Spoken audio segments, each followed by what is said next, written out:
Hi guys! Pupunta ko yung bundok.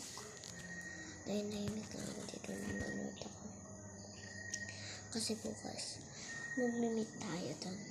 So, see you na lang kasi pag na lang kami dito pa yung bata. So, bakit ako sa... Ito po yung kwarto namin. Sorry po madilim.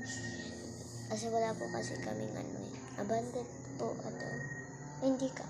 Kakalipat na lang ata. Kasi kaunti pa lang yung gamit eh. Dalawa pa lang yung naayos. So, doon. So, dito nag-scarder kami. Matsindahan na din doon. So, doon yung bintana. Dito yung bata. Wala. Good time lang. Ito lang. O, yan Guys, hindi dito ako. Gusto ko matulog kasi ito kaya saan ito.